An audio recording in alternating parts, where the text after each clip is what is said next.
Okay, so now I'm starting to paint over the texturizer.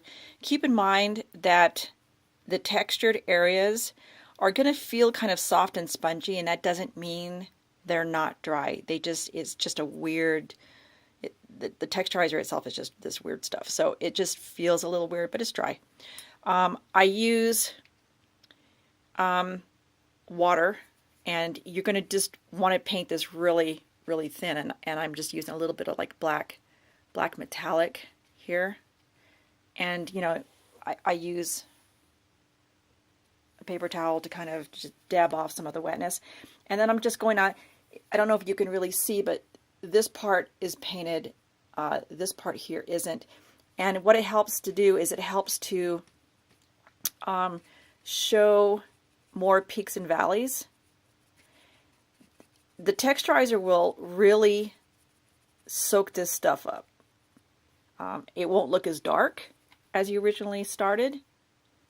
And I just brush it over, trying to get into those little nooks and crannies. And if you see, it's kind of like you can't really see definition here. Here there's a lot more definition, so I just fill more water, just take a dab of paint, and then, take off the excess. If it doesn't seem dark enough, then just add more paint. It's really a discretionary issue, so I just dab away, brush and dab, try to get those areas done.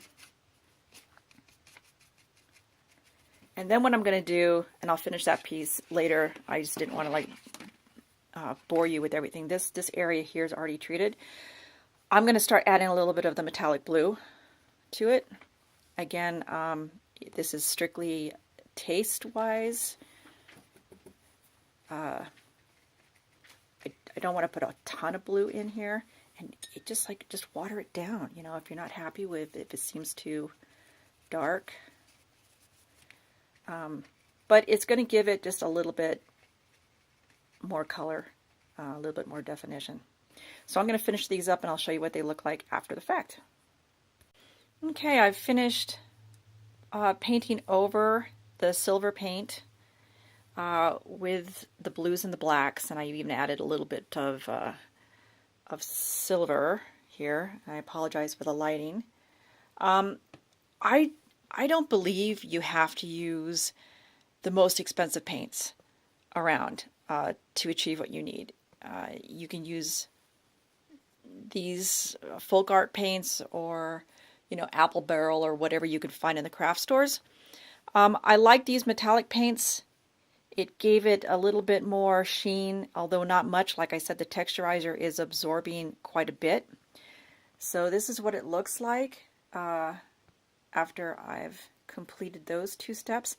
And you can also see in these areas here where there's not much texturizer and the silver chrome paint from before has shown through. You'll get those. The metallic paints won't cover that. They will not adhere to this silver. So you'll have pieces in between that will still have bits of the chrome. And now I still think that this is a bit dull myself. What I'm going to do is I'm going to use a little bit of the extreme glitter. Let's see if I can get some lighting better here. Just folk art extreme glitter. I'm going to put that over the top to kind of give it a little bit more sheen. Now I've done the previous one, and I'll let you see the difference here. It's just going to give it a little bit more. See how you can see that difference there. It's definitely a lot shinier. And the black paint picked up those peaks and valleys, so it really shows the texturizer a lot better. And I'm going to complete this. I'm going to put the glitter on top of this one, and then put some varnish over the top of it just as a protectant. And of course, don't be afraid to use other tools in the house. For instance, your small travel hair dryers to help the paint dry faster. Little tricks of the trade, because I'm impatient. So I'll be back once I complete that varnish, once it dries, and I'll show you what it looks like after I've put the drum back together.